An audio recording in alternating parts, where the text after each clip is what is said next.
नमस्कार, capital TV का खास शो महाराष्ट्र फाइल्स देख रहे हैं आप। मैं हूं आपके साथ पूजा। उद्धव ठाकरे को सुप्रीम कोर्ट से अब तक का सबसे बड़ा झटका लगा है। एक के बाद एक झटके खा रहे उद्धव ठाकरे को चुनाव चिन्ह का ही सहारा था, पर वो भी अब हाथ से निकलता नजर आ रहा है, क्योंकि सुप्रीम कोर्ट ने साफ फैसला सुना दिया कि अब इलेक्शन कमीशन ही चुनाव चिन्ह पर फैसला करेगा। तो वहीं दूसरी तरफ बाल ठाकरे के करीबी रहे चंपा सिंह थापा और मोरेश्वर राजे ने उद्धव का साथ छोड़ मुख्यमंत्री एकनाथ शिंदे को समर्थन देने का ऐलान कर दिया। तो आज उद्धव ठाकरे को लगे दोहरे झटके पर ही बात करेंगे। चर्चा के लिए मेरे साथ स्टूडियो में मौजूद हैं कैपिटल टीवी के सीनियर एडिटर राजीव जी। राजीव जी, बहुत बहुत स्वागत है आपका। धन्यवाद। उद्धव ठाकरे को सुप्रीम कोर्ट से कितना बड़ा झटका लगा? देखिए, वो सुप्रीम कोर्ट ने ये बता दिया उद्धव ठाकरे को कि अब ये मामला ज़्यादा दिन तक लटकेगा नहीं। ये साफ संकेत है। जिस तरीके से सुप्रीम कोर्ट के अंदर जो सुनवाई हुई, जिसमें उद्धव ठाकरे के वकीलों ने जो लॉजिक दिए, जो बातें कही और एक एक करके सुप्रीम कोर्ट ने खारिज कर दिया, उससे ये तय है कि उद्धव ठाकरे पूरी तरह से हार चुके हैं। ये पार्टी भी हार चुके हैं और साथ ही अब वो जो दूसरी जंग लड़ रहे हैं सुप्रीम कोर्ट में, जो डिस्क्वालिफिकेशन का मामला चल रहा है विधायकों का, उसमें भी कोई दम नहीं है। आज इन लोगों ने फिर से मामले को टरकाने की कोशिश की।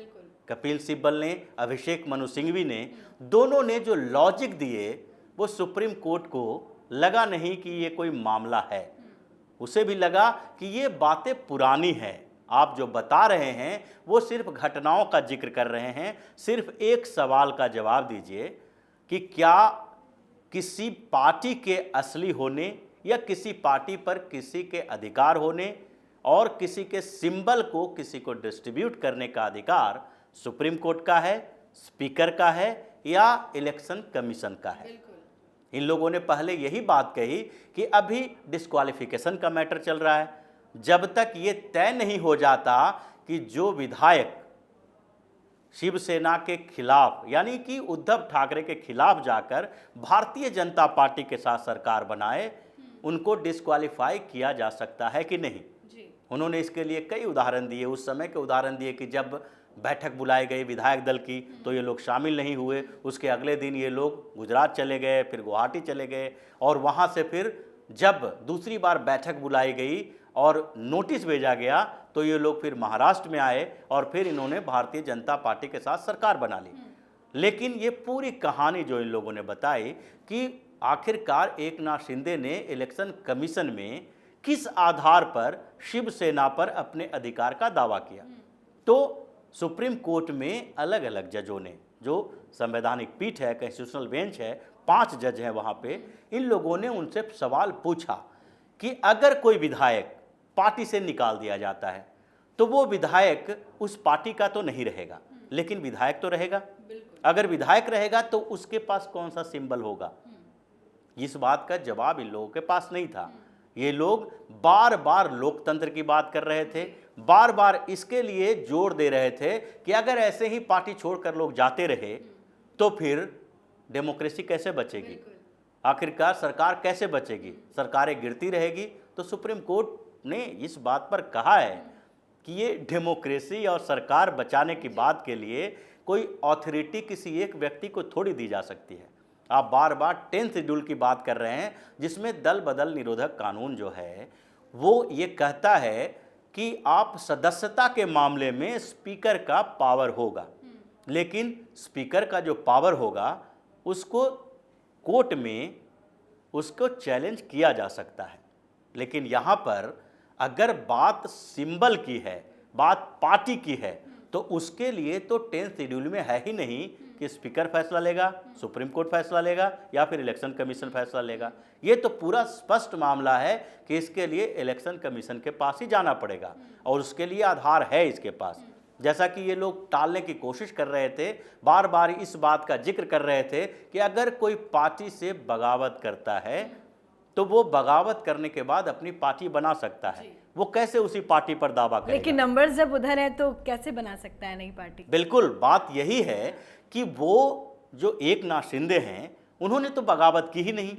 वो तो अभी भी शिंदे गुट बोला जाता है और उद्धव ठाकरे गुट बोला जाता है। उन्होंने तो ये कहा ही नहीं कि हम शिवसेना छोड़ के चले गए, और न ही उद्धव ठाकरे ने उनको मौका दिया।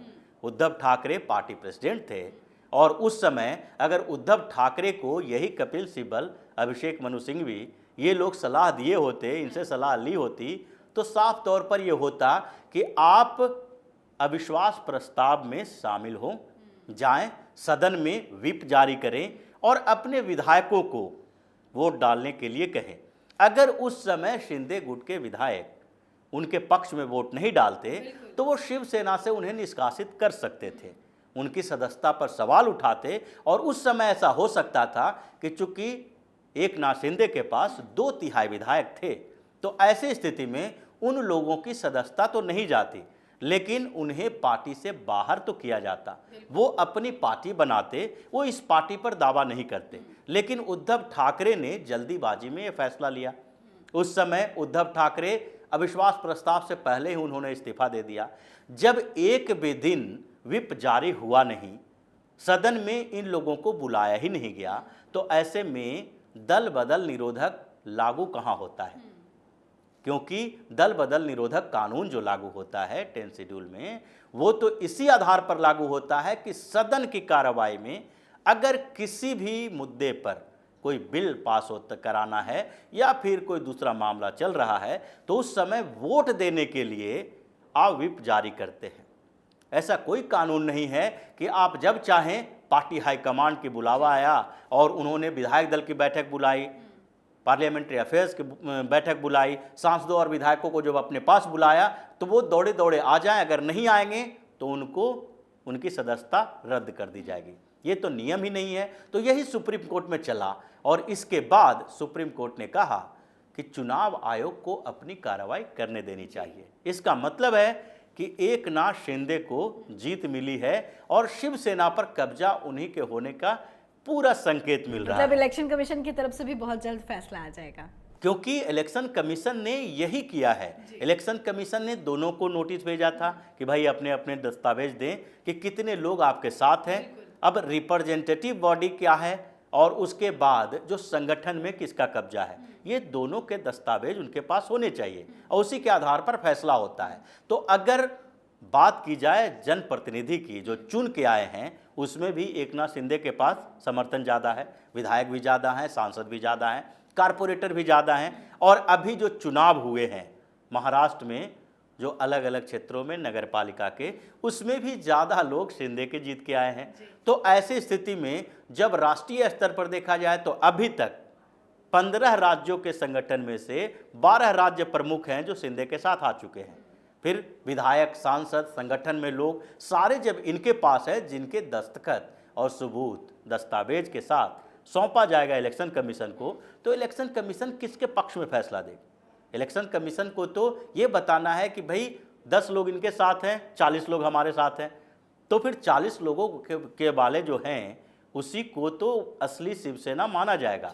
तो ये तो पहली जीत जो सुप्रीम कोर्ट में मिली है, और दूसरी जीत अब इलेक्शन कमीशन में मिलना है, लगभग ये तय माना जा रहा है। दूसरी तरफ जो इन लोगों ने दावा किया था, अभी तक जो सुप्रीम कोर्ट में आगे सुनवाई चल रही है और जिसको अभी आगे के तारीखों में उस पर बहस चलेगी, उन बहसों में भी यही होगा कि अब डिस्क्वालिफिकेशन का मामला है ही नहीं है, क्योंकि इन लोगों ने कभी भी व्हिप की अवहेलना नहीं की है। और वो स्पीकर के अधिकार की बात कर रहे हैं, जो स्पीकर हैं जो डिस्क्वालीफाई करेंगे, उस पर भी स्पष्ट तौर पर देखा जाए तो जो स्पीकर उस समय लाया गया या उस समय फैसला दिया जब वो बहुमत में थे ही नहीं। आखिरकार अचानक से बगावत के बाद या जब आपस में कोई टकराव हो जाए, उसके बाद स्पीकर को अपॉइंट कर दो, स्पीकर को बोल दो कि इन लोगों को डिस्क्वालीफाई कर दिया जाए। तो और उसमें भी ये चालाकी की गई।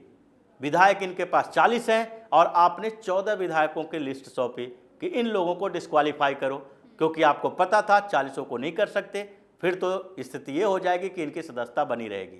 तो ये जिस तरीके के चाल चले हैं, और उद्धव ठाकरे ने जो चक्रव्यूह रचने की कोशिश की कि किसी तरीके से कुछ लोग डिस्क्वालीफाई हो जाएं, सरकार बनाने की स्थिति में ये लोग न रहें।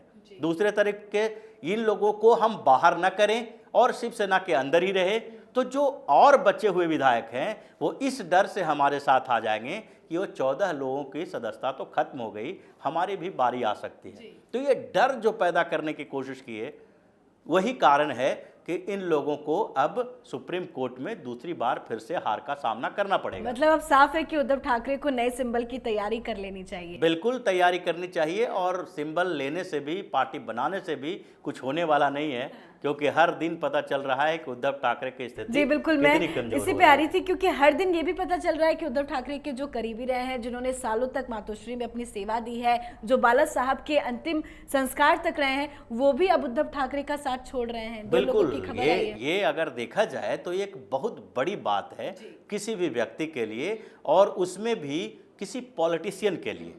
अगर दो लोगों ने जो करीबी से बाला साहब ठाकरे के बेहद करीबी रहे, उनके हर चीजों पर उनकी नजर रहती थी, वो लोग उद्धव ठाकरे से खुश नहीं रहे। 35 साल मातोश्री में रहे। बिल्कुल, 35 सालों तक सेवा देने वाले। देखिए, इसके बहुत ज्यादा पॉलिटिकल मायने नहीं निकाला जा सकता, लेकिन ये तो कहा जा सकता है कि पॉलिटिक्स लोगों से चलती है। लोग जो हैं ये निर्धारित करते हैं कि ये व्यक्ति कैसा हो सकता है और इस व्यक्ति पर विश्वास किया जाए या नहीं। अभी तक अगर नरेंद्र मोदी के नाम पर महाराष्ट्र में, बिहार में, नॉर्थ ईस्ट में, बंगाल में हर जगह चुनाव लड़ा जाता है, तो इसका मतलब है कि वहाँ के लोगों को भरोसा है कि ये नरेंद्र मोदी किसी व्यक्ति को चुनेंगे अगर वहाँ के सीएम के तौर पर, तो वो व्यक्ति अच्छा ही होगा। तो ये परसेप्शन क्रिएट किया जाता है, लोगों का भरोसा जीता जाता है, और ये भरोसा उद्धव ठाकरे खो चुके हैं, क्योंकि जो इतने विश्वसनीय लोग, विश्वास पात्र जो लोग हैं, वो लोग भी अब इनका साथ छोड़ रहे हैं और बता रहे हैं कि हमने बाला साहब ठाकरे का साथ इसलिए दिया था क्योंकि वो हिंदुत्व पर किसी तरह का समझौता नहीं कर सकते थे।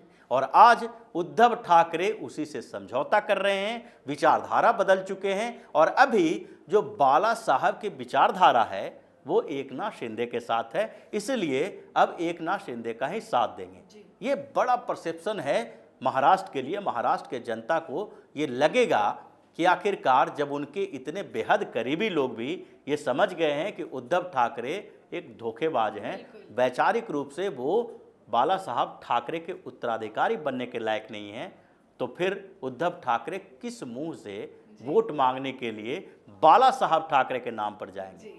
बहुत बहुत शुक्रिया समझाने के लिए। तो उद्धव ठाकरे को दोहरा झटका लगा है। ये झटका ऐसे इंसानों ने दी है जिसने आखिरी सांस तक बाल ठाकरे साहब की सेवा की, मातोश्री में अपना जीवन बिताया। बाला साहब ठाकरे के बेहद करीबी रहे चंपा सिंह थापा और मोरेश्वर राजे ने मुख्यमंत्री एकनाथ शिंदे का साथ देकर ये बता दिया कि क्या खास और आम उद्धव ठाकरे के साथ कोई खड़ा नहीं हो सकता। आज के हमारे शो में फिलहाल इतना ही। देखते रहिए कैपिटल टीवी। नमस्कार।